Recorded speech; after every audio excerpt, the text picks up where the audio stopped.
ऐसा नहीं है। वो अब इस समाज में सब तरह के लोग होते हैं, सब तरह की पार्टियां जन्म लेती हैं, लेकिन उनको उनके बीच में जा जाकर हम अपने लोगों को समझा रहे हैं कि हमारी असली पार्टी बहुजन समाज पार्टी है और हमारा भला जो बहुजन समाज पार्टी कर सकती है कोई दूसरी पार्टी नहीं कर सकती। करोड़ों करोड़ लोग उनमें आस्था रखने वाले, वोट देने वाले लोग हैं, उनको भ्रमित करने के लिए सब लोग कर रहे हैं। लेकिन बहुजन समाज जाग चुका है, इनकी नौटंकी अब नहीं चलने वाली है। कि मान्यवर साहब कांसीराम का वो फॉर्मूला उनको याद है कि वोट हमारा राज तुम्हारा नहीं चलेगा, नहीं चलेगा। ये मान्यवर साहब कांसीराम ने कह के गए हैं और बहुजन समाज इसको जीवंत करके दिखाएगा। सर्च किया और उन्होंने पाया कि भारत में जाति को खत्म नहीं किया जा सकता, इस्तेमाल किया जा सकता है, और उन्हें इस्तेमाल करने का तरीका बताया। और आज तरीके से ही हमारे उत्तर प्रदेश में 4 बार सरकार रही।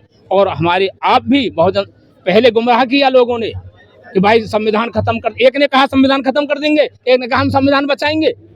नाटकबाजी हो गई, सरकार फिर उनकी बन गई।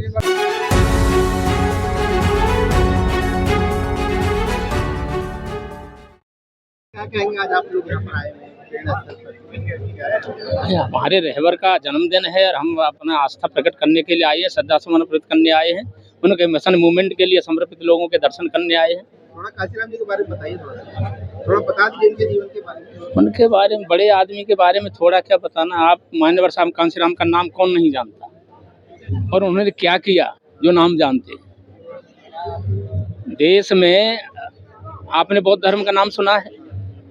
बौद्ध धर्म में लोग घर से छोड़ करके, प्रवृत्त होकर के, चीवर धारण करके जन कल्याण का काम करते हैं। मान्यवर साहब कांसीराम आधुनिक युग के भिक्षु हैं जिन्होंने चीवर धारण नहीं किया, लेकिन पूरे जीवन भर भिक्षुओं के सीलों का पालन करते हुए और जन कल्याण के लिए अपना जीवन समर्पित किया, इतना हम कहेंगे। और आज उनकी विरासत, उनकी विचारधारा इतनी मजबूत और सर्वव्यापी और सर्व कल्याणकारी है कि जीवते जी उनका विरोध करने वाले दल आज उनकी जयंती मना रहे हैं। चाहे वो सपा हो या भाजपा हो या कांग्रेस हो, जीते जी कभी सम्मान नहीं दिया, सहयोग नहीं किया, एजेंट बताते रहे, देश तोड़क बताते रहे, और आज उनकी तस्वीर लेकर के उस पर अर्पित कर रहे हैं। क्यों? उनके करोड़ों करोड़ लोग उनमें आस्था रखने वाले, वोट देने वाले लोग हैं, उनको भ्रमित करने के लिए सब लोग कर रहे हैं। लेकिन बहुजन समाज जाग चुका है, इनकी नौटंकी अब नहीं चलने वाली है। कि मान्यवर साहब कांसीराम का वो फॉर्मूला उनको याद है कि वोट हमारा राज तुम्हारा नहीं चलेगा, नहीं चलेगा। ये मान्यवर साहब कांसीराम ने कह के गए हैं और बहुजन समाज इसको जीवंत करके दिखाएगा। लेकिन जहाँ तक कह रहे हो, माननीय कांसीराम जी ने बहुत से नारे ऐसे दिए थे, लेकिन आज भी यानी कि बहुजन समाज के लोग बिखरे हुए हैं। बहुजन समाज के लिए बिखरे हुए नहीं होते तो बहुजन समाज पार्टी की बनाने की जरूरत ही नहीं पड़ती। यह इस देश की विचारधारा ने इस देश के समाज को 6743 जातियों में बांट करके, और मजे की बात यह है हर एक जाति से ऊंचा अपना क्यों मानती है, कोई अपने को नीची नहीं कहती, अपने से नीचा कोई ढूंढ लेते हैं।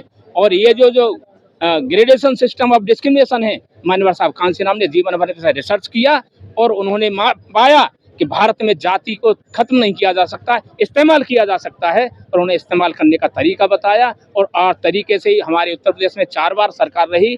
और हमारे आप भी बहुजन पहले गुमराह किया लोगों ने कि भाई संविधान खत्म कर, एक ने कहा संविधान खत्म कर देंगे, एक ने कहा हम संविधान बचाएंगे।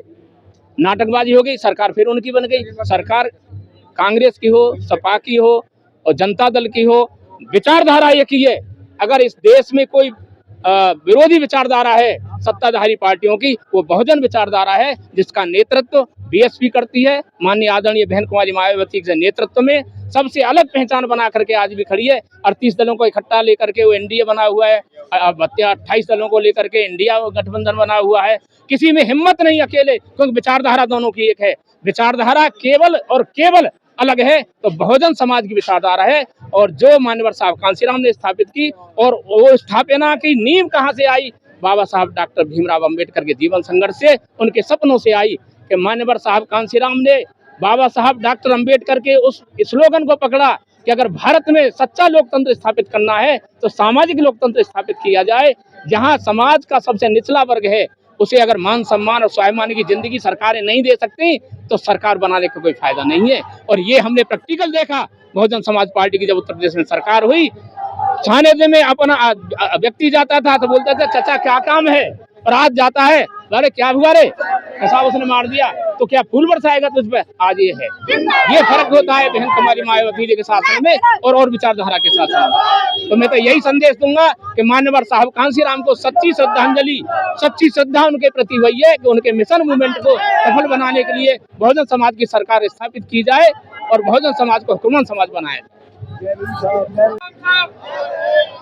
मान्यवर काशीराम साहब, समाज पार्टी जिंदाबाद, समाज पार्टी जिंदाबाद, बहन कुमारी मायावती जी जिंदाबाद, बहन कुमारी मायावती जी जिंदाबाद, मान्यवर काशीराम साहब अमर है, मान्यवर काशीराम साहब अमर है, अमर साहब। कहाँ से आए हो नेताजी?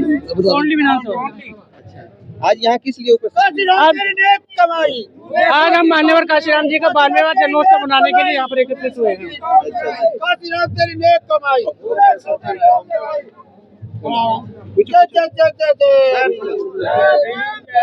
अरे कैसे अपने समाज को जगा रहे हो जी? कैसे जगह रहे? मान्यवर काशीराम जी ने हमने जो रास्ता दिखाया था उसको उनके कर कदमों पे चल रहे हैं और अपने परिवार भटक रहे, सबको इधर जा रहा, कोई इधर जा रहा। सर ऐसा नहीं है, वो अब इस समाज में सब तरह के लोग होते हैं, सब तरह की पार्टियां जन्म लेती हैं, लेकिन उनको उनके बीच में जा जाकर हम अपने लोगों को समझा रहे हैं कि हमारी असली पार्टी बहुजन समाज पार्टी है और हमारा भला जो बहुजन समाज पार्टी कर सकती है कोई दूसरी पार्टी नहीं कर सकती। नहीं, इस बार तो वर्तमान सरकार है वो भी तो भला कर रहा है। क्या भला कर रही है? अभी आप देख रहे हो कल 2-3 दिन से सिलेंडर का कितना बुरा हाल हो रखा है यूपी में। तो अलग बात है, अलग बात नहीं है, दिनचर्या की जो चीजें हैं वो अलग कैसे हो जाएंगी? आम आदमी का जीवन जो है अपने जब उसको रोजी रोटी के लिए सिलेंडर नहीं मिलेगा तो वो कैसे जीवन यापन करेगा अपना? अभी तो बहुजन समाज बट रहा है, वोट उधर को देता है, आता इधर को है। ऐसा नहीं है, बहुजन समाज पार्टी नहीं बट बहुजन समाज नहीं बट रहा। बहुजन समाज को वहाँ जाते हैं और यहाँ पे आ जाते हैं श्रद्धांजलि देने के लिए। हमारे लोगों को ये जो छोटे मोटे जो लालच दिए जा रहे हैं ना, इनसे हमें बचाने के लिए तो हम लोगों के बीच में जाके लोगों को समझाने का काम कर रहे हैं, लेकिन हमारा भोला समाज इतना वो है कि वो छोटे मोटे लालच में भाग जाता है। तो भोलापन कब तक चलेगा? अभी 75-70 साल तो हो ही गया है। लेकिन इसी बात को समझाने के लिए तो हम लोग जगह जगह मीटिंग कर रहे हैं, कैडर दे रहे हैं उनको, और मान्यवर काशीराम जी भी लोगों को समझाते समझाते इस दुनिया से चले गए। बाबा साहब भी चले गए जी, काशीराम तो कर गए, लेकिन आज के समाज के लोग, आप लोग जैसे लोग नहीं कर पा रहे, यानी कुछ तो कमी है। हाँ, समाज में ये तो बात है कि समाज में कमी है, लेकिन अब समाज धीरे धीरे समझ रहा है और पार्टियों को जो पार्टियां हमारे साथ में कर रही है, दोगला व्यवहार जो कर रही है, उसको देखकर हमारा समाज जो है अब समझता जा रहा है कि हमारे साथ में 213 व्यवहार कर रही है और हमारा भला जो है इस पार्टी में बहुजन समाज पार्टी कर सकती है और कोई हमारी भला सोचने वाला नहीं है। वो देख सकते हैं यहाँ पे एक प्रेरणा केंद्र है दिल्ली के अंदर, उसके अंदर भारी संख्या में जो मान्यवर काशीराम को मानने वाले वो लोग यहाँ पे श्रद्धांजलि कर रहे हैं। साथ ही बाबा साहब भीमराव अम्बेडकर जी की मूर्ति के आगे भी उन्होंने श्रद्धासुमन रखे हैं। और देख सकते हैं दिल्ली के अलग अलग राज्यों से यहाँ पर लोग आए हुए हैं, मायावती जी के समर्थक हैं और बहुजन समाज के चाहने वाले लोग हैं, वो सब यहाँ पर उपस्थित हैं और अपने अपने साधनों से यहाँ पर सभी लोग आए हुए हैं और नाच गाकर इस आज के दिन को इस जश्न के रूप में मना रहे हैं। देख सकते हैं डीजे चल रहा है और उसमें नाच रहे हैं अपने अपनी तरीके से इस दिन को काशीराम जी के 92वें जन्म दिवस को यहाँ पर खुशी से मना रहे हैं। आज का जो दिन है मान्यवर काशीराम की जयंती के दिल्ली के अलग अलग राज्यों में और कहीं भारत के अलग अलग कोनों में भी आज के इस दिन को काफ़ी धूमधाम से मनाया जा रहा है। देख सकते हैं यहाँ पर जो लोग हैं उनके अंदर उत्साह है, काफ़ी भीड़ अपने समर्थकों के साथ यहाँ पर आए हुए हैं और यहाँ प्रेरणा स्थल पर जयकारों के साथ और अपनी उपस्थिति दर्ज करा रहे हैं। भारी संख्या में लोग अभी सुबह का टाइम है, आने शुरू हो गए। जैसे जैसे समय बीतेगा यहाँ पर निरंतर लोगों का मेला लगा रहेगा।